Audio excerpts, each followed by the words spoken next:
El director suizo-francés Jean-Luc Godard ha cumplido 90 años. Con motivo de este acontecimiento, dedicamos este especial en su homenaje. Revisitamos sus creaciones y discutimos su actualidad. ¿Por qué Godard es uno de los directores más importantes del siglo XX y a la vez también del siglo XXI? ¿Por qué se lo considera un cineasta moderno y de vanguardia? ¿Cuál es su aporte a la renovación del lenguaje del arte cinematográfico?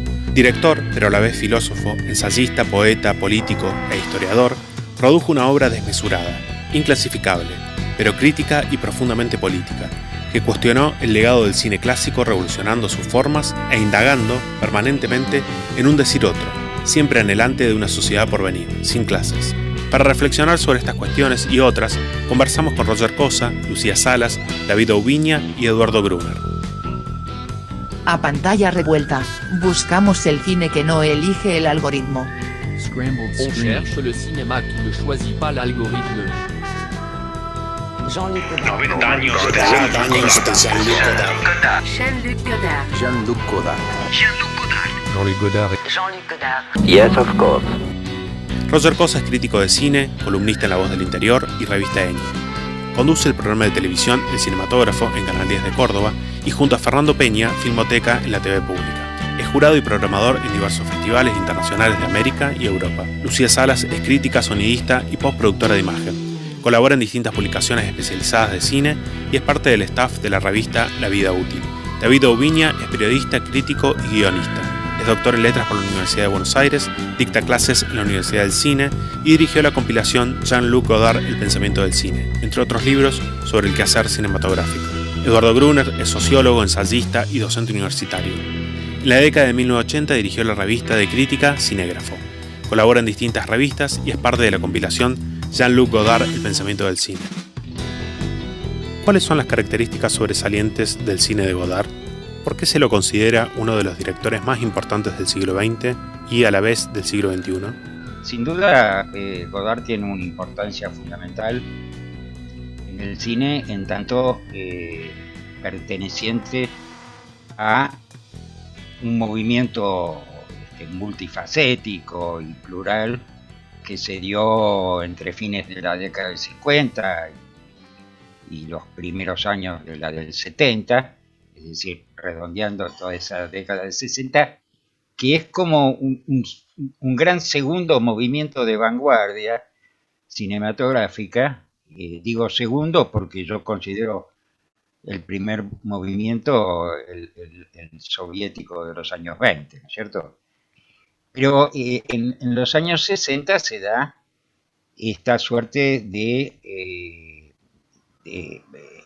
búsqueda consciente de subversión, vamos a decirlo así, o de atentar contra el lenguaje estándar del cine y en cierto modo, paradójicamente, volver a ciertas raíces, ¿no? Godard forma parte de ese movimiento y lo lleva, diría yo, en muchos sentidos a un extremo, ¿no? Tampoco se puede olvidar que Godard no es un individuo suelto, digamos, sino que forma parte de todo un grupo de cineastas, en este caso franceses, lo que dio a llamarse un poco propagandísticamente la Nouvelle Vague, que además estaban vinculados a la revista Cahiers du Cinéma y tenían por detrás un bagaje teórico y crítico muy importante, ¿no es cierto? Entonces, Godard pertenece a esta camada, a este grupo, a este colectivo. Son todos muy diferentes entre sí, Truffaut, Chabrol, Romer, etcétera. Son todos Marguerite Duras, son todos muy diferentes entre sí, pero con un objetivo común, que es este que te digo, de pensar el lenguaje del cine como tal, ¿no es cierto? No solamente pensar argumentos y contarlos bien, sino pensar la estructura misma, la estructura material, la estructura semiótica, la estructura de la imagen y su combinación con el sonido del cine para desnaturalizar, digamos, esa homogeneización que había hecho el cine más comercial y sobre todo el de Hollywood la industria cultural y hacerle al espectador más consciente los trucos, entre comillas, del lenguaje cinematográfico. Muchas de sus películas son incluso difíciles de ver, porque desautomatizan, como hubieran dicho los formalistas rusos respecto de la poesía, ¿no es cierto? Desautomatizan esa conciencia media de las imágenes que tiene el espectador de cine habituado al cine más convencional, ¿no? Es decir, es una empresa deliberada para molestar al espectador y hacer del espectador un sujeto más activo. Desde el principio de su carrera hasta la actualidad, ha siempre trabajado con una conciencia de los límites que tiene el registro cinematográfico, pero al mismo tiempo dando a entender el límite en la propia representación. Es decir, no es un límite exterior, sino es un límite interior a la propia poética del cineasta. Entonces, en principio eso, es hacer sentir, como se suele decir, la cámara, dar a comprender en algún momento que hay allí una puesta en escena, la composición de una representación. En el inicio he trabajado con esos elementos, los jump cuts, la mirada a cámara, los movimientos abruptos de cámara, los paneos violentos, es decir, ya desde el inicio está. Y después, posterior a ese primer momento, pasando por ese periodo tan peculiar que puede ser el periodo de Dziga Vertov, o el regreso al cine, si se quiere, más narrativo, en la década de los mitad de 80, 90, y luego nuevamente a una modalidad ensayística de los últimos 10, 15 años. Cada uno de esos periodos, sin duda, hay un temperamento moderno. Yo diría que Godard, que la poética de Godard se organiza a partir de una reconfiguración completa de las bases sobre las que se ha apoyado el lenguaje cinematográfico. En un sentido, Godard es como el gran historiador del cine. Está ese proyecto monumental que Godard realizó a lo largo de 10 años entre fines de los 80 y fines de los 90 de las historias del cine, ¿no? Y que es quizás un proyecto muy inabarcable, donde Godard trabaja sobre toda la historia del cine, pero también trabaja sobre cómo el cine ha construido la historia del siglo XX. Es como si el cine de Godard fuera una gran máquina que procesa toda la historia del cine y que reformula el régimen de la imagen de una manera nueva, ¿no? Eso por un lado. Y por otro lado, me parece que Godard es quizás el único cineasta que con cada nuevo film consigue imprimir un giro radical a su obra y sin embargo permanece siempre igual a sí mismo, ¿no? Creo que lo que producen las películas de Godard es como una reflexión que conmueve, ¿no? Como si uno piensa en Godard, siempre piensa en como sus frases, los greatest hits de frases de Godard que aparecen en todos lados, que son como, no sé, no hay una imagen justa, sino justo una imagen, o su reversión de la frase de Luc Moulet sobre que el traveling es una cuestión de moral, y creo que en este caso, pensando en cuál es la relación que uno entabla con sus películas, creo que su frase capital sería una forma que piensa, ¿no? Sus películas de alguna manera generan una reflexión que emociona. Son películas que reaccionan casi más que ningún otro cineasta, reaccionan mucho a su presente. Entonces uno puede pensar que de alguna manera la historia del cine moderno, la historia del cine contemporáneo, es la historia de Godard y sus películas, pero no solamente porque son sus películas las que producen cierto shock, sino porque además es una persona que historizó, es un gran historiador del cine, ¿no?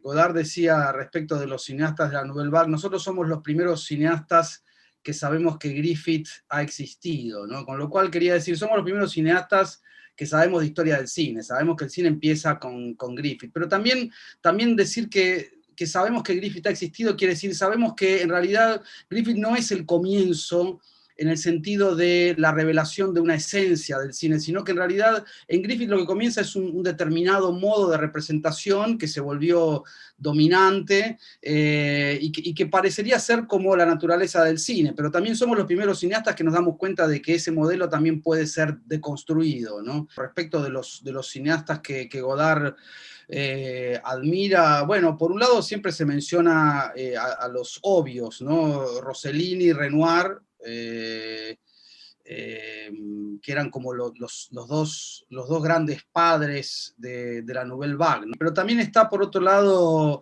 la escuela soviética, sobre todo Bertov y Eisenstein. No se podría decir que el cine de Godard practique un tipo de montaje soviético, pero es como si Godard aprendiera en los cineastas soviéticos la idea de un montaje que no esté dedicado simplemente a invisibilizar el corte, sino más bien la idea de un montaje que funcione de manera productiva, en el sentido de producir sentidos, ¿no? Y después, por otro lado, mencionaría quizás una presencia que resulte en algún sentido sorpresiva, pero que no lo es tanto, que es la de Bergman, la de Ingmar Bergman, y otra que sí es más evidente, que es la de Hitchcock, ¿no? Es decir, si el neorrealismo es la primera ruptura con el cine clásico, Bergman es el primer cineasta moderno, ¿no? Y quizás el último cineasta clásico para Godard es Hitchcock, ¿no? Hitchcock, que es para los cineastas de la Nouvelle Vague el puente, ¿no? entre el cine clásico y el cine moderno. Godard plantea ahí a Hitchcock como un vidente. Dice, Hitchcock era un vidente, veía sus películas antes de filmarlas, ¿no? Y por eso, y hace una asociación entre la muerte de Hitchcock y el surgimiento del teletexto, los zócalos que se ponen en los noticieros donde se traduce la noticia a una especie de sinopsis textual, ¿no? Que Godard lamenta con la muerte de Hitchcock, que es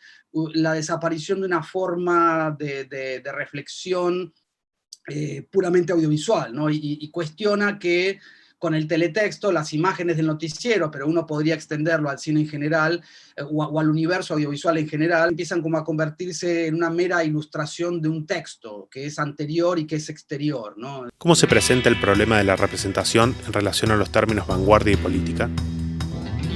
Este es un proyecto estético, pero es también un proyecto político. Hay una primera etapa cuando irrumpe Godard en el cine, un hombre muy joven, que coincide con los años 60, ¿no? Hasta el 68. Por supuesto, estamos hablando de Francia, de manera que el 68 es ahí un punto de ruptura, un punto de inflexión muy fuerte, ¿no? Ahí Godard hace unas 10 o 12 películas, ¿no? Más o menos, y en el 68 se produce un giro muy grande, porque prácticamente pasa a la clandestinidad, digamos así, cinematográfica, ¿no? Ahí empieza a filmar en video, se aparta totalmente de todo contacto con los circuitos comerciales, digamos, a los que siempre le había costado mucho llegar, pero finalmente en los años 60, que es una década de mucha convulsión ideológico-cultural, en los años 60, de todas maneras, Godard tenía ciertas posibilidades de llegar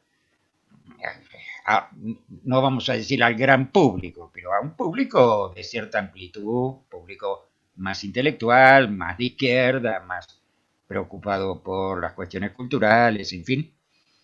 Pero a partir del 68 decide romper incluso con todo eso, ¿no? Es muy interesante eso porque en el 68 él filma una película, su última película en ese circuito es del 67, que es La Chinoise, ¿no? Donde anticipa, una película muy curiosa, donde en algún sentido anticipa lo que va a pasar en mayo del 68, En la chinoise se la veía de alguna manera a través de las imágenes y el sonido y las palabras. Godard usaba mucha escritura en sus películas, ¿no? Intercalaba todo el tiempo carteles y inscripciones y demás. Y había anticipado un poco lo de Mayo del 68. En el 68 él está filmando, justo cuando se produce Mayo, ya tenía filmada y está montando una película que se llama Le Gai Savoir en francés. Hay que traducirlo, La Gaya Ciencia, por el libro de Nietzsche, porque está utilizando, ¿no es cierto?, el título de Nietzsche. Y en esa película es muy sencilla. Es una pareja de estudiantes de cine que se encierran en un gran galpón, una especie de gran estudio cinematográfico, a diseñar un proyecto de película. Entonces, en la primera parte de su encierro, juntan imágenes, sonidos, piensan cómo los van a montar, qué sé yo, y en la segunda parte destruyen todo eso que habían hecho. Y eso es la película, ¿no? O sea, es llevar a un extremo algo así como decir, bueno, basta con el cine, destruimos el cine tal como lo conocemos, hay que pensar todo de nuevo, que es un gesto típicamente vanguardista. Dans une image, il faut essayer de découvrir une méthode. Oui, oui, il faut trouver le discours de sa méthode et le nôtre en même temps. Ah oui, mais alors il faudra pas oublier de s'autocritiquer après. Et cette méthode, si on la trouve, nous conduira... Digo que es muy interesante porque yo siempre se me ocurrió asociar este gesto de Godard, no es el único, a, por ejemplo, que 3 o 4 años antes Sartre había rechazado el premio Nobel, con el argumento de que, bueno, que a él no lo iba, la burguesía no lo iba a transformar en un monumento cultural y él estaba en contra de todo eso. Entonces uno podría suponer que hubo todo un movimiento de retirada, digamos, ¿no es cierto?, de la visibilidad pública de estos intelectuales de izquierda. Es un cineasta que muta constantemente con los tiempos. ¿Qué es lo que con el grupo Sigaberto, digamos, es la mutación máxima? De repente, una persona en la que ni siquiera Fritz Lang le podía hacer una sola recomendación, de repente forma un colectivo. Son películas que están hechas desde una fascinación política colectiva, pero también una fascinación personal de las capacidades creativas y de las pulsiones políticas de los unos de los otros, como que uno va viendo cómo se van absorbiendo entre ellos, ¿no? Wasensky, Godard, Gorin, Mieville, digamos, uno va viendo cómo se van desdibujando las personalidades a través de esta fascinación de generar una personalidad colectiva. Hay una política de la forma y la política de la forma es una forma de política. Esos juegos, defino lo que me decís casi en los juegos típicos, característicos de Godard, en tanto las formas de enunciación lingüística que él hace por fuera de lo que filma y en lo que filma proponiendo textos que ocupan la pantalla, ¿no?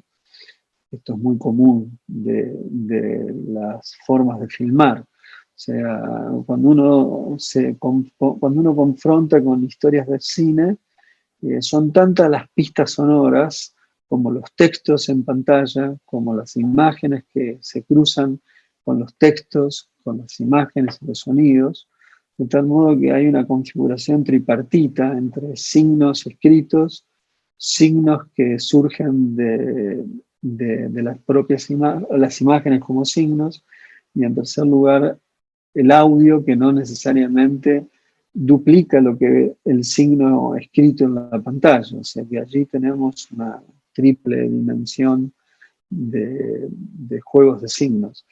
Pero respecto de la política, no es política en el sentido más fuerte del término.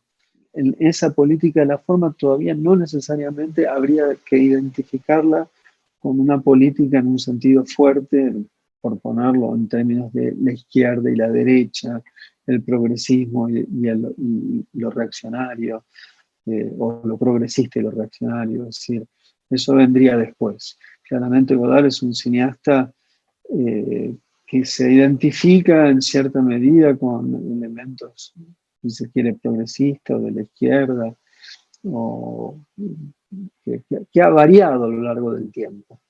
Y creo que en el último tiempo hay más que nada una melancolía revolucionaria. Siguiendo un poco la idea de Enzo Traverso, la melancolía en tanto una posibilidad perdida, que por haber sido perdida no significa que ha sido agotada, sino que más bien sigue siendo secretamente un magma que puede ser invocado y eventualmente despertado. Y en ese sentido creo yo que el libro de imágenes es la película más certera a propósito de esta idea de melancolía de izquierda, ¿no? Todo el cine de Godard es político, si bien no todo él tiene un tema explícitamente político, ¿no? Pero sin embargo siempre hay un costado, algunas películas de Godard son muy directamente políticas. Ahí tenés, siempre hablando de esta primera época de los años 60, ahí tenés El Soldadito, por ejemplo, que tiene que ver con la revolución argelina, ¿no es cierto?, con la guerra de Argelia, o Los Carabineros, bueno, Pierrot Le Fou, hay varias, pero aún las que no lo son, siempre tienen por detrás, no diría un mensaje, porque no es un hombre de bajar líneas, de dar mensajes, Godard, pero siempre hay por detrás una intención política en este sentido amplio, pero estricto, de atentar contra la percepción ideológica, digamos, de la realidad, ¿no? El primero con quien Godard rompe en cada película es con él mismo, ¿no? Godard decía, bueno, en realidad uno corrige una película que hizo con la siguiente película, ¿no? No tiene sentido mirar atrás, ¿no? En ese sentido no hay nada nostálgico en el cine Godard, no es como un cine completamente proyectado hacia adelante. Lo que Picasso me enseñó, dice Cocteau, es que uno siempre tiene que ir más rápido que la belleza, para que parezca que uno le está dando en la espalda, ¿no? Como si, no hay que estacionarse en la belleza, es como si enseguida hay que sacársela de encima y tratar de estar como un paso más adelante para que parezca que uno le da la espalda, ¿no? Y me parece que Godard es un cineasta que todo el tiempo está como tratando de colocarse en ese paso más allá, ¿no? La manera de ser ultra vanguardista de Godard es llevar hasta el extremo la relación del cine con la realidad, ¿no? Porque efectivamente es el problema de la naturalización del lenguaje cinematográfico que hace que el espectador normal, no advertido, no informado de estas cosas, tome en efecto con toda naturalidad un lenguaje que en realidad es un completo disparate, por decirlo así, ¿no es cierto? Es uno de los lenguajes más artificiosos de la historia del arte y del cine.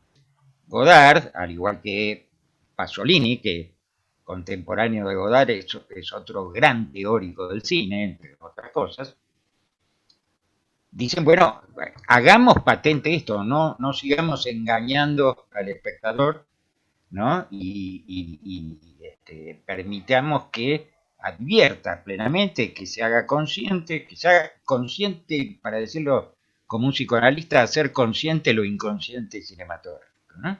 Lo que no se ve a primera vista.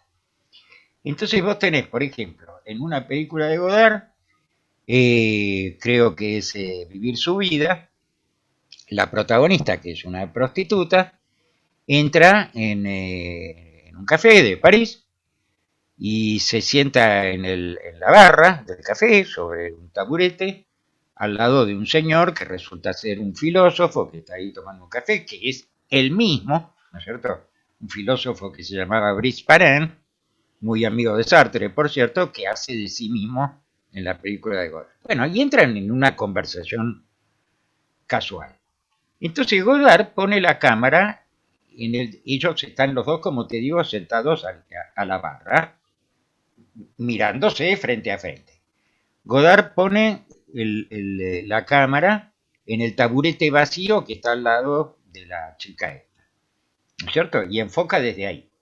Por lo cual, nosotros los espectadores, lo que vemos es la nuca de la chica, ¿no es cierto? Porque la cámara la está enfocando de atrás, que está hablando con este filósofo. La cara del filósofo no lo vemos porque la cabeza de la chica esta nos la tapa, y entonces nos parece rarísimo. Decimos, este vanguardista, mirá, ¿para qué hace esto? Pero es exactamente lo que veríamos en la realidad si estuviéramos sentados en ese taburete, ¿sí? Porque en la realidad nosotros no podemos observar una conversación por plano y contraplano, como se hace en las películas convencionales. Hay dos personajes conversando frente a frente, entonces vemos al que habla, ¿no es cierto? Por corte vemos al que responde, después de nuevo al que habló primero, y así. Pero eso en la realidad no existe, no lo ves nunca así. Lo ves como lo muestra Godard en esta escena. Entonces, esta denuncia en acto, digamos, que hace Godard de la engañifa de la relación del cine con la realidad, produce esta paradoja, que lo que aparece como un gesto vanguardista en realidad es el mayor realismo de todos. Sí, es de vanguardia y lo ha sido siempre, porque siempre ha pensado que el lenguaje del cine es un lenguaje que puede constantemente ser puesto en su propio límite, y jamás ha dejado de explorar las posibilidades que tiene el cine, en tanto lo que puede hacer el cine con las imágenes y los sonidos. Lógicamente, en la década fines de los 60 y en principio de los 70, la idea de vanguardia vuelve a estar ligada estrictamente a un ímpetu y a un espíritu del tiempo, sobre todo en Francia, que está ligado al mayo francés, donde hay una idea de que el cine trabaja a la par en relación a una demanda de emancipación. Pero creo que eso no agota la beta vanguardista en Godard, puesto que uno podría decir que en estos últimos años de Godard sigue siendo un cineasta de vanguardia, y no necesariamente esa beta vanguardista hoy está ligada a un imperativo revolucionario.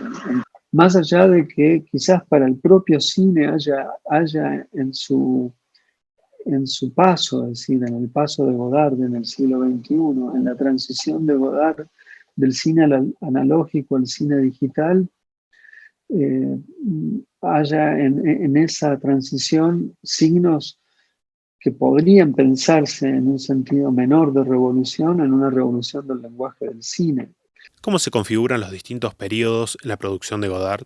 Varias de las primeras películas son películas que trabajan sobre un género, ¿no? El film de gángsters en Sin Aliento, las películas de espionaje en El Soldadito, las películas de guerra en Los Carabineros, la comedia musical en Una mujer es una mujer, la película de aventuras en Pierrot el Loco, digamos. Es como si cada película tomara un género, lo agota y pasa a otro género, ¿no? A eso se refiere Godard cuando dice que cada película es como un ascenso en peldaños que pertenecen a distintas escaleras. Hasta Made in USA, Godard todavía insiste en trabajar como reescribiendo los géneros del cine clásico, ¿no? Y me parece que a partir de ahí, sobre todo con las películas de finales de los 60, antes del grupo Sigaberto, ¿no? con La Chinoise, es como si Godard empezara a trabajar ya de otra manera, ¿no? Y sobre todo, bueno, cuando de alguna manera abandona la idea del cine, no solo el cine comercial, sino también la idea del cine cine entendido en un sentido narrativo convencional, incluso en el sentido del cine de arte como era el de la Nouvelle Vague, ¿no? Y de alguna manera abandona todo y se pone a filmar con este grupo de jóvenes que pertenecen a distintas agrupaciones de izquierda y lanza el grupo Gigaberto, con el que trabaja varios años, en un tipo de cine completamente afuera de los cánones, no solo comerciales, sino también de los circuitos convencionales de distribución y de exhibición. Y luego en los años 80, cuando vuelve a un cine más, llamémoslo, convencional, o a un cine que circula por carriles más convencionales, me parece que ahí él ya no está interesado en trabajar sobre los géneros, sino que más bien lo que hace es como si tomara motivos, ¿no? Como si las películas estuvieran organizadas a partir de determinados motivos temáticos o argumentales, ¿no?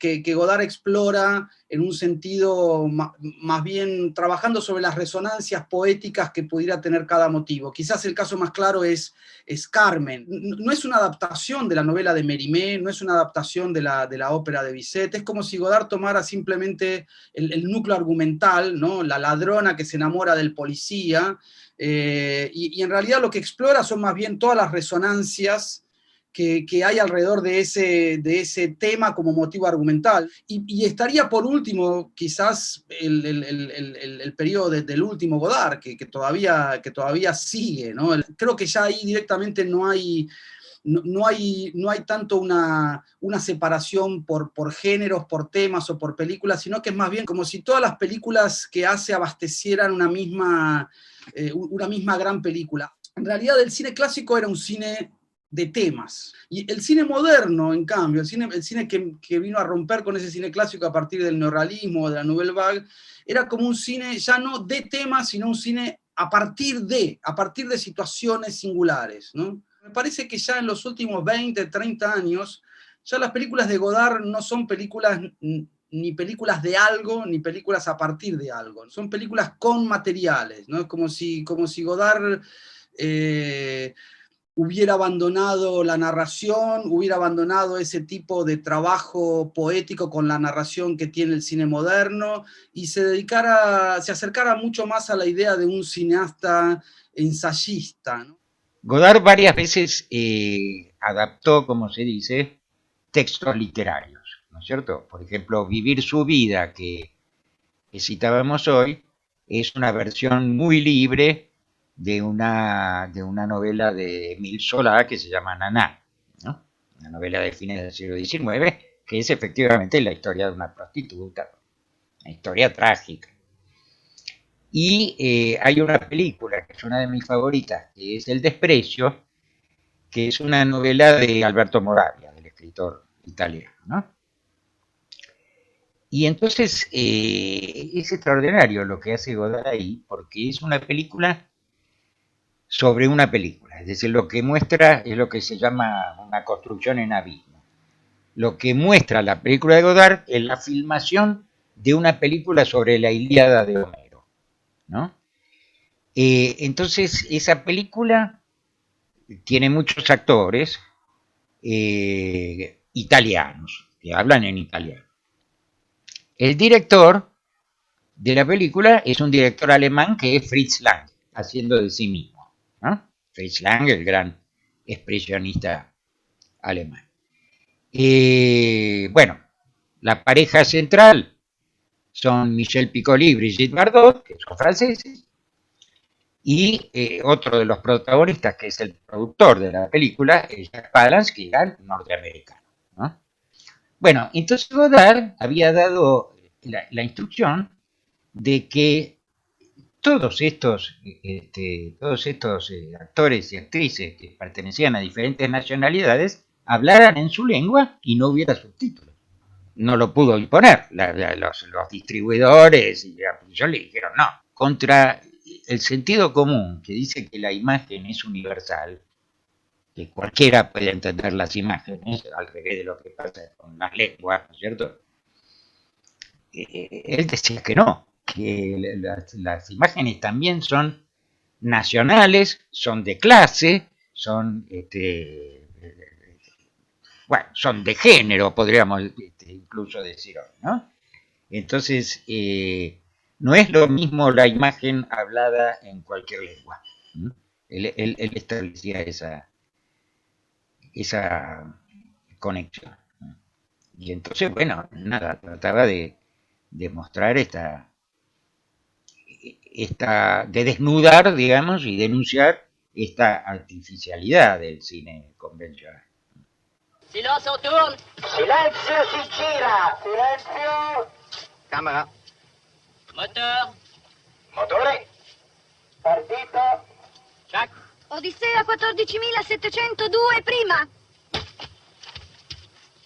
Avanti. Azione. Mencionas que en las películas de Godard, en lugar de la lógica consecuencia, prima la lógica de la iluminación benjaminiana. Lo que importa es el entre. ¿Cómo discutís esta lógica con la posición de Jameson, para quien Godard es el último sobreviviente de la modernidad? Digo que es después de Eisenstein, el gran cineasta del montaje, porque precisamente lo que Godard entiende es que ninguna imagen es realmente una imagen cuando está sola, aislada, ¿no? Cuando Godard dice imagen, en realidad habría que entender al menos dos imágenes, ¿no? Y una imagen en realidad es un choque de dos imágenes, ¿no? O sea, no el montaje entendido a la manera de Griffith, a la manera del cine clásico, como una forma de invisibilizar el corte, como una forma de producir una imagen transparente, sino justamente como el montaje como el lugar de conflicto o de tensión. Yo decía que hay algo benjaminiano ahí, en el sentido de que Benjamin también pensaba en las iluminaciones profanas, así las llama Benjamin, las iluminaciones profanas del surrealismo, ¿no? Uno podría decir que Godard es eso, ¿no? Es esa confluencia entre Eisenstein y el surrealismo, ¿no? Porque en los dos casos, en la base está la idea de un encuentro fortuito de realidades heterogéneas, ¿no?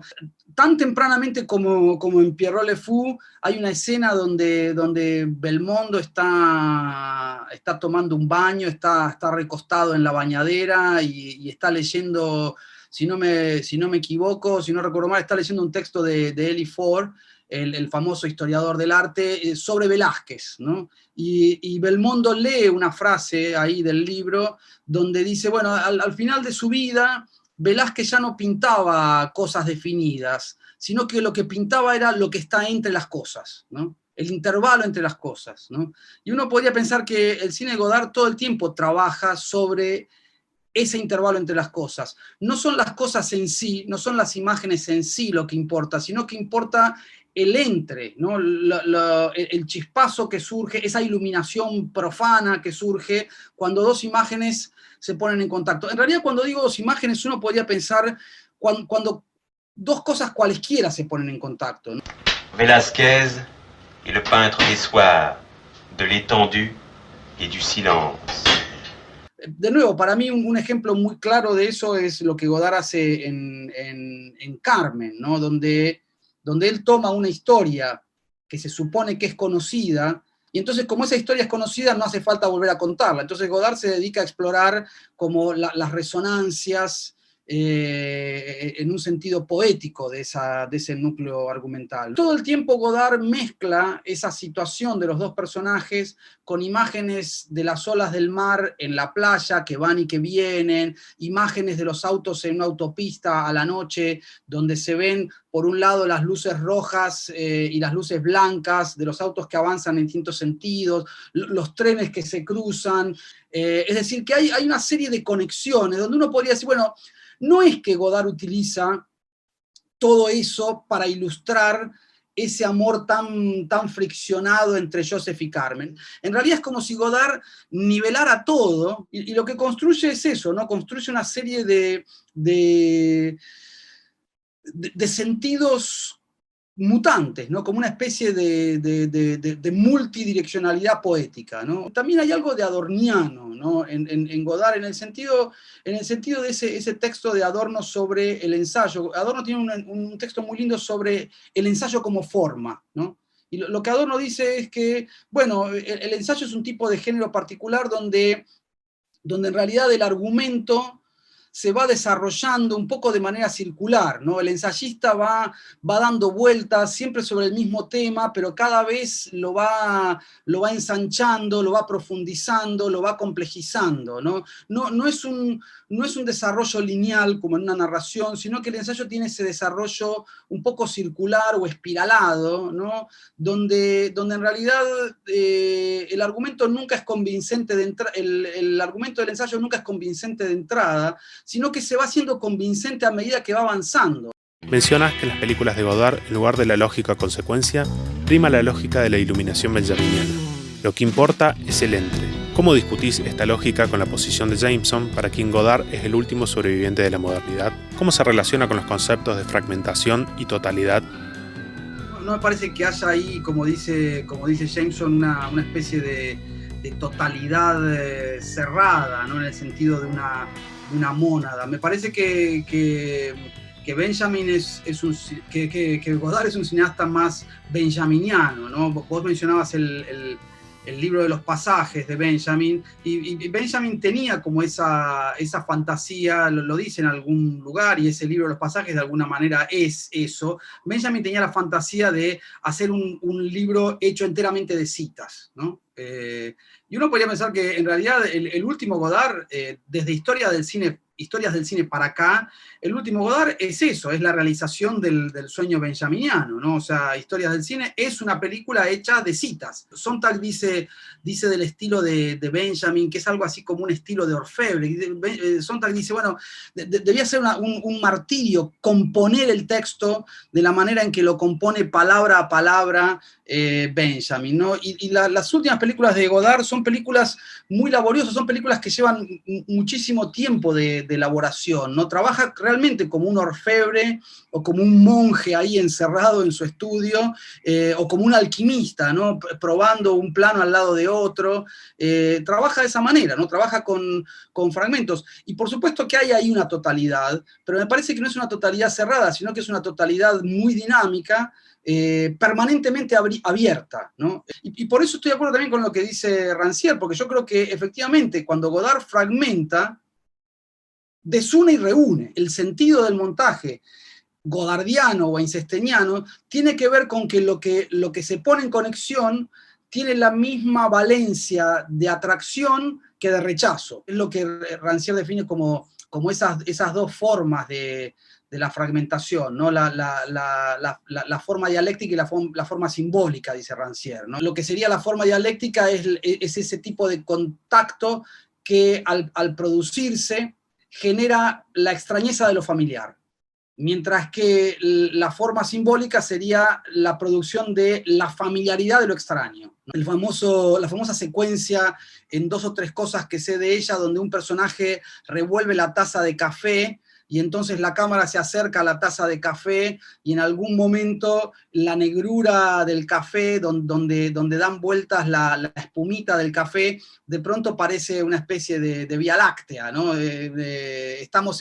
Toda la pantalla se ha vuelto negra, y hay una serie de corpúsculos blancos que circulan por ahí, y entonces uno ve el café, pero además del café es el cosmos, ¿no? En el sentido de que siempre la fragmentación supone desnaturalizar, ¿no? Ver de nuevo, ver diferente, ver mejor. Cuando Godard habla de la diferencia entre lenguaje y lengua, él dice, bueno, la lengua es lo que permite reconocer, el lenguaje es lo que muestra aquello que uno todavía no sabría ver, ¿no? Es como si hubiera una imagen que todavía tenemos que aprender a ver, ¿no? La otra presencia tutelar de Godard que no mencionamos es también Brecht, y me parece que cuando Godard separa y reúne, en realidad es también un movimiento brechtiano, ¿no? Porque es eso que se une luego de haber tomado distancia, ¿no? Godard siempre ha sido un cineasta político, ¿no? Pero quizás el periodo más politizado o más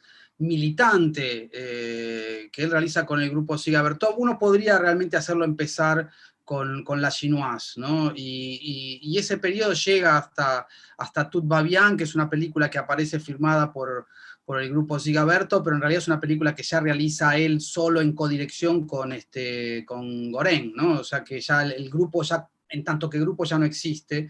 Y es significativo porque tanto La Chinoise como Tout va bien son dos películas muy explícitamente brechtianas, ¿no? Brecht aparece citado muy explícitamente muchas veces, tanto en La Chinoise como en Tout va bien. Y me parece en ese punto que igual que Brecht, Godard también es un esteta, ¿no? O sea, ese rechazo que él tiene en el 68 a hacer un cine de esteta, en realidad es como una especie de rechazo imposible, porque Godard es un esteta. Lo que pasa es que lo que hace es reformular esa figura, que ya no sería una figura al margen de la política, ¿no? Es como si él trajera la política a la estética, ¿no? Es como si él dejara de hacer un cine de esteta en el sentido de una estética en la Torre de Marfil, digamos. Es como si Godard estuviera ahí explorando en otra forma de belleza que no era la del cine de la Nouvelle Vague, ¿no? Pero me parece que en realidad el secreto o la clave de esas películas, que son películas muy, muy fuertemente militantes, es que Godard nunca abandona la causa del cine. Pascal Bonitzer, que era un crítico de los cahiers du cinéma en esa época y que después también hizo películas, Bonitzer también haciendo una crítica muy fuerte a la revista Cahiers du Cinéma en el post-68, donde la revista prácticamente dejó de hablar de cine, y ya se convirtió en una revista no de cine, sino de discusión política, y haciendo una crítica muy fuerte de ese periodo, Bonitzer dice, bueno, en realidad en esos momentos nuestra salvación, el hilo rojo que nos mantuvo conectados al cine fue Godard, ¿no? Como si Godard fuera siempre el modelo que mostraba que se podía hacer un cine muy fuertemente político, un cine muy radicalizadamente político, y que además todo el tiempo estuviera trabajando sobre las imágenes. ¿Cuáles son las imágenes que debería tener un auténtico cine revolucionario, ¿no? Hay un momento en que a Godard lo invitan a filmar en África, y entonces Godard dice que va a ir a filmar, pero que no va a usar película Kodak, ¿no? Y dice que no va a usar película Kodak porque la película Kodak es racista, dice, porque es un tipo de película cuya emulsión está procesada de modo tal que permite exponer de manera muy aceptable los rostros de tez blanca, ¿no? Pero que en realidad esa película no está bien preparada para registrar los matices de la piel negra. Uno podría pensar que está exagerando, pero en realidad de eso se trata, ¿no? O sea, la verdadera discusión política en el cine consiste en eso, ¿no? Uno podría ver que en ese comentario está todo, ¿no? Uno no filma lo que quiere, uno filma lo que Kodak le permite filmar, ¿no?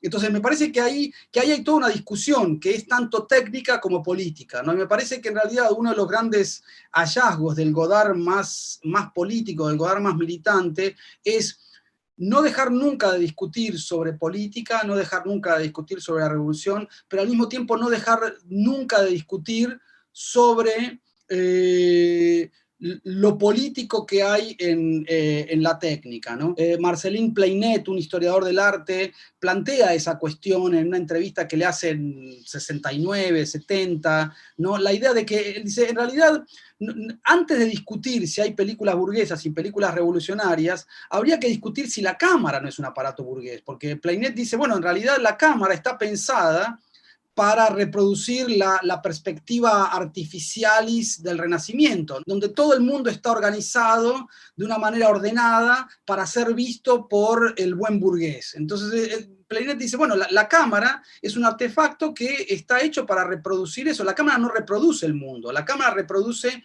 la perspectiva burguesa sobre el mundo, ¿no? Es otra manera de decir lo que Godard dice respecto de la película Kodak. Y me parece que eso es lo que tiene de muy interesante, además de que es muy potente y muy intenso, ese periodo con el grupo Siga Bertov, ¿no? Que Godard nunca utiliza las películas como un mero escenario para la política, sino que lo que hace es traer la política a las películas, ¿no? Discutamos sobre el capitalismo, discutamos sobre el comunismo, pero también discutamos sobre las cámaras, ¿no? ¿Por qué utilizar una cámara? ¿Por qué utilizar película Kodak? ¿Por qué utilizar una lente de 50 milímetros o un lente de 10 milímetros? ¿No? No se puede hacer un cine revolucionario sin formas revolucionarias. Él dice algo así como, no hay formas nuevas para contenidos nuevos, ¿no? Es algo que en realidad él ya tenía antes del grupo Siga Bertov y sigue teniendo después del grupo Siga Bertov, pero me parece que en ese sentido el grupo Siga Bertov es como un punto de inflexión que le permite poner de manifiesto eso en un primer plano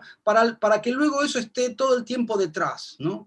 Habría que discutir cuál fue su eficacia en términos de concientización política, pero sí diría que fueron películas muy eficaces en términos de producir un punto de giro en la relación entre el cine y la política, ¿no? Al mismo tiempo es muy admirable que un cineasta que podría haberse quedado instalado en otro lugar mucho más exitoso, de pronto decide romper con todo eso y abandona. Digo, cuando Godard empieza a trabajar con el grupo Siga Bertov, era uno de los cineastas más famosos. Después de haberse salido, pero regresa y se convierte como una especie de ermitaño, ¿no? Porque, de nuevo, todavía hoy Godard es alguien que hace películas muy pequeñas y a quien le cuesta conseguir un productor, porque sus películas no son películas muy exitosas. Pero digamos, es como si ya que no se puede hacer un cine contra el sistema, voy a hacer un cine afuera del sistema. ¿Qué opinas de la representación o la presencia de las mujeres en las películas y la vida de Godard? Bueno, Godard y las mujeres es el tema de Godard, ¿no? Creo que es una de las cuestiones más rugosas. Creo que quizás la más difícil en ese sentido es la primera etapa, como la etapa más de la Nouvelle Vague, que son las películas quizás, bueno, la primera etapa y los 80, ¿no? Que son las películas más narrativas, que sí cuentan con personajes principales, ¿no? Y la mayoría de los personajes principales en las películas de Godard de los 60 son mujeres. La mayoría de sus protagonistas son mujeres. Pero a la vez en esta primera etapa es un Godard que está trabajando como sobre cierta idea de fetichismo, pero está muy pegado a esta idea. Es un Godard que sí, que está pensando en representaciones del cine clásico, representaciones de la mujer en el cine clásico, porque está pensando en cuáles son los elementos que forman las películas, ¿no? Cuáles son los elementos que forman la historia del cine y sobre todo las películas clásicas. Y es ese momento de pensar, ¿no? Que se necesita para hacer una película, se necesita solamente una chica y una pistola, ¿no? Como es esa idea de Godard.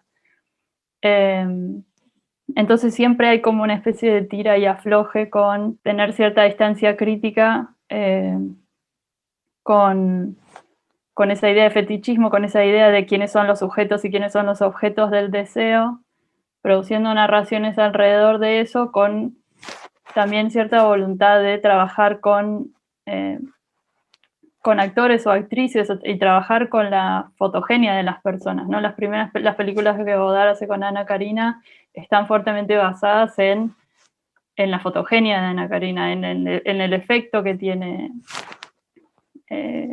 su rostro en la pantalla y en su gran habilidad de ella como actriz de manejar como las tonalidades de lo que se puede hacer con un rostro. Y creo que si bien son películas que trabajan sobre eso, digamos como sobre cierta idea de representación de la mujer, nunca la autonomía está siempre un pasito atrás, digamos, nunca llegan a tener total autonomía hasta que Godard no se transforma en un cineasta que trabaja más en colaboración que sobre, ¿no? Godard hace películas sobre personajes femeninos y hacia el 68, digamos, cuando uno empieza a ver, no sé, las películas que hizo con Anne Semsky, como La Chinoise, empieza a ver cómo la autonomía se vuelve más real porque hay colaboración por delante y detrás de cámara. Entonces, cuando uno ve el final de La Chinoise, esa conversación que tiene Anne Semsky con su profesor es una conversación real. De alguna manera ella toma posesión de la narración en esa película. Y después llega Anne-Marie Mieville, digamos, su compañera, que es la compañera con la que trabaja y hace todas las películas hoy, le da prácticamente un mazazo. Y creo que tiene que, digamos, las transformaciones en las ideas, en ciertas ideas o ciertos feminismos de Godard, ciertas nociones de pensar cómo trabajar con las mujeres, se transforman porque se transforma su forma de trabajar con otros, que también es el mismo momento en el que Godard empieza a trabajar con el grupo Sigaberto. Vamos, la desaparición de su yo como fuerza motriz única de la película hace que otras voces ingresen de maneras menos conflictivas en sus películas. La película en la que uno puede ver esto más claramente es Aquí en otro lugar, que es, digamos, una conversación entre él y Anne-Marie Mieville sobre materiales que filmaron él y Gorin en el Medio Oriente, y pensar cuál es la perspectiva de género dentro de esos materiales, digamos. Y esa conversación es una conversación que va a durar, que sigue hasta el día de hoy, una conversación que dura 40 años. De hecho, yo creo que a partir de Aquí en otro lugar no se puede pensar más en películas de Godard, sino que son películas de Godard y Mieville. Todo el trabajo que hacen lo hacen juntos. Siempre se está pensando en la lucha de clase como si la lucha de clase no fuese una cuestión interseccional. Entonces ahí Anne-Marie Mieville y todas estas conversaciones, Wyazemski también, de alguna manera hacen notar que la lucha de clase está integrada en todos los órdenes de la vida. Por eso me parece tan importante que, digamos, a partir de ahí Godard y Mieville empiezan a hacer las películas desde el hogar, digamos, ¿no? Como desde su casa. Es casi un trabajo doméstico. ¿Cómo se expresa la constante indagación godardiana respecto al lenguaje y las formas de significación en sus últimas producciones? Me da la impresión de que Godard ha entendido que el cine que la imagen digital, o en todo caso la sustitución del cine analógico al digital, en esa pérdida de la referencia hay una posibilidad de relacionar el cine con no solamente desde el punto de vista de las texturas de la pintura, sino lo que un pintor hace frente al mundo. Es decir, justamente el pintor no puede reproducir el mundo. El pintor no puede trabajar con lo que el cine trabajaba hasta esa sustitución del cine analógico al digital, donde todavía existía algún tipo de referencia y donde se podía plantear una relación de cierta equivalencia entre imagen y realidad. En el cine digital la realidad está de por sí ausente. O sea, ya hay una transformación inmediata. Entonces, en esa transformación inmediata, en vez de buscar una transparencia, hay un alejamiento de la transparencia y hay una búsqueda en primera medida de la hermosura de los colores, de las formas, a partir de que la imagen digital puede ser una forma de pintura, de nueva pintura por parte de un cineasta. Me parece que reúne el cine con la pintura de una manera novedosa, por decirlo así. Esto no significa que haya una pérdida de una cierta voluntad de verdad. Yo creo que la gran intuición de Godard es que en el siglo XX la relación de la historia del cine y la historia del mundo por momentos se confunden. Entonces, y si se confunden, siempre ha habido entonces también una historia secreta de la verdad del mundo, en la historia del cine y en la historia del mundo, o el mundo en la historia. Pero en el siglo XXI hay algo nuevo, hay una novedad, ¿no? Y por otro lado, me parece que también en este siglo XXI de Godard hay un resumen de la tradición cinematográfica y los signos que perviven del siglo XX en el siglo XXI. Yo creo que hay algo de esto también de glosa de la historia del siglo XX y cómo empezar a pensar esa glosa del siglo XX en donde se conoció lo inhumano por excelencia en el Holocausto, porque es el tema por excelencia, y la repetición insidiosa y lamentable y triste en otra escala de lo que puede ser la ocupación israelí en Palestina. Hay algo muy lindo que decía Deleuze Guattari en ¿Qué es la filosofía? Ese libro arranca con algunas afirmaciones respecto de Immanuel Kant. Y cuando hablan sobre Immanuel Kant, hablan sobre algo que yo dije recién indirectamente, la vejez como una edad, un periodo de la vida donde puede existir una libertad soberana. Yo tengo esa impresión de Godard. Yo creo que las últimas películas de Godard expresan una libertad soberana. Siempre ha habido en Godard una cierta generosidad en cómo pensar el cine. O sea, lo más simple y lo más complejo pueden coexistir. Y en esa misma medida, quizás uno no puede entender todo lo que pasa en estas películas. Puede entender apenas un poquito. Pero, no sé, al menos a mí, escuchar algunos compases mínimos que él suele emplear y reiteradamente de una obra de David Darling que se llama Cello, y la relación cómo él introduce esos acordes de un cello respecto del mar, de un lago, el perro, las hojas del otoño caídas sobre el suelo, o el hecho de empezar a trabajar sobre el 3D y apropiarse del 3D y hacer chistes cognitivos, donde uno tiene que cerrar un ojo para poder seguir viendo, y por lo tanto desestimar los anteojos y darle al ojo orgánico un poder que el anteojo no tiene. ¿No? Eso sucede en tres desastres. Es decir, quizás no se puede entender todo, pero hay momentos que se pueden retener. Y en ese sentido se acerca un poco a la poesía, ¿no? La poesía no es, eso es muy hermoso como está expresado en esos diálogos notables entre Jacques-Luc Nancy y Kiarostami. Cuando Kiarostami y Nancy hablan, bueno, Kiarostami le dice a Jacques-Luc Nancy en cierto momento, bueno, cuando uno escucha una poesía, no es algo que uno puede explicar en dos líneas, trata de esto. Hay una indeterminación del sentido. Y me parece que uno puede permitirse ir hacia una película sabiendo que no habrá de entender todo y que hay una indeterminación semántica que no se puede conquistar y que está bien que así sea. Él tiene una hermosa frase que ha sido reiterada por varios exégetas o intérpretes de Godard, cual define su soledad como una soledad muy poblada, ¿no? O sea que en este ascetismo, es un ascetismo que es visitado por multitudes. Y hay algo de esto en sus películas. Uno siente que en esos planos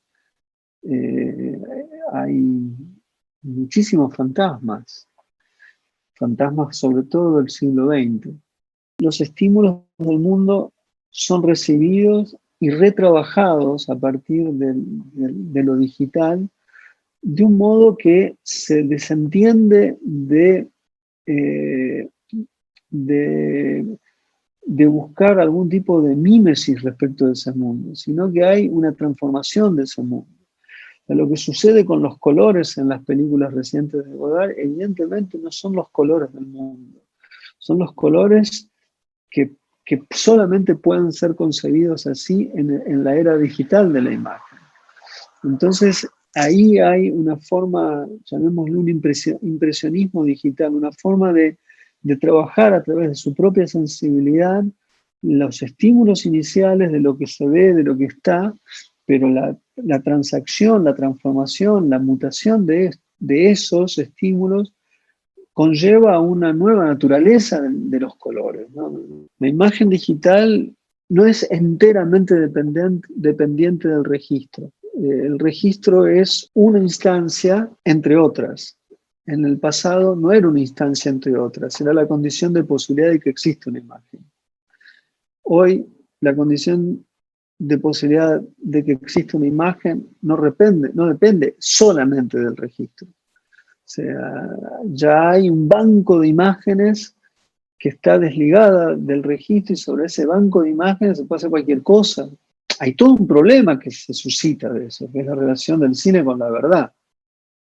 Pero es un problema que en Godard me parece que está resuelto en tanto que la verdad es el peso de la historia. Sobre eso hay que seguir pensando y sobre los efectos que ha tenido la historia en el siglo XX hasta aquí. Esto no ha sido resuelto. O sea, los signos del horror siguen emitiendo una sombra. Tengo la impresión de que las nuevas películas de Godard están hechas, la plataforma inicial es la memoria del siglo XX. Y sobre esa plataforma inicial que es el siglo XX, se filma el presente, o se añade el presente. Y esa es la intersección. Porque es una intersección donde la memoria es también las formas de recolección de la memoria. Y la memoria del siglo XX es analógica, no es digital. La memoria del siglo XXI es digital. Así se puede leer adiós al lenguaje. La palabra ha sido la forma esencial de retener la memoria, la oralidad y la palabra impresa después. Pero después llegó la imagen, y con la imagen se incorporó la palabra, pero desde otro lugar también. Y desde el siglo XX para acá, nuestra memoria es una memoria de imágenes. Del siglo XIX para atrás también uno puede decir que la memoria también se siente a través de la arquitectura, los territorios, los espacios y las pinturas, pero fundamentalmente es la palabra la que ordena esos signos. Pero en el siglo XX las imágenes han cambiado nuestra forma de concebir la memoria.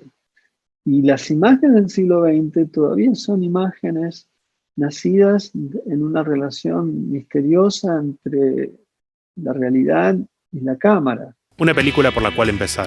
¿Por qué ubicás a Libertad y Patria en tu canon personal? Un buen lugar para empezar es Estuardo Cinema, digamos, Historias del Cine, que es como Estuardo Cinema es como la gran obra de Godard y Mieville, ¿no? Es la historia, es esta película en la que se materializa esa idea de que la historia del cine es la historia del siglo XX, entonces la voluntad es contar ambas historias. Pero creo que lo más impresionante de seguir a Godard sería siempre seguirlo en tiempo presente, ¿no? Como siempre empezar por la última película de Godard, porque son las películas que reaccionan a nuestro presente histórico más inmediato. Yo empezaría siempre por el final y empezar yendo de ahí para atrás. Es un es un ensayo muy chiquito que hicieron Godard y Mieville para una exposición nacional en Suiza. En un fragmento de la película aparece una película de Jean-Marie Straub y Daniel Huyet, que son como la otra pareja de grandes historiadores del cine y del siglo XX que tiene el cine, ¿no? Y Straub y Huyet también vivían en Suiza. De hecho, vive Jean-Marie Straub, Huyet murió, pero Jean-Marie Straub vive en el mismo pueblo que vive Godard. Entonces, siempre me dio gracia como pensar cómo los grandes historiadores del cine y cómo los grandes cineastas políticos, los grandes cineastas políticos de nuestro tiempo son dos parejas de vecinos, ¿no? Es un grupo de amigos que se juntan a pensar y a partir de ese grupo de amigos que se junta a pensar, la historia avanza.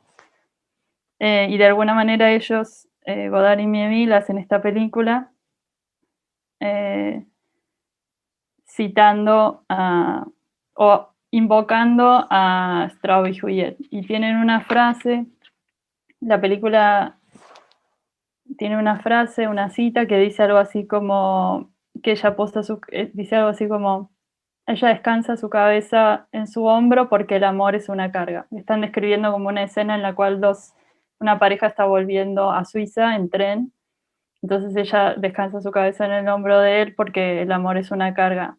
Y me gusta mucho de esta película pensar cómo estas dos personas, ¿no? Jean-Luc Godard y Anne-Marie Miéville, que contaron la historia del cine contemporáneo y del cine en general.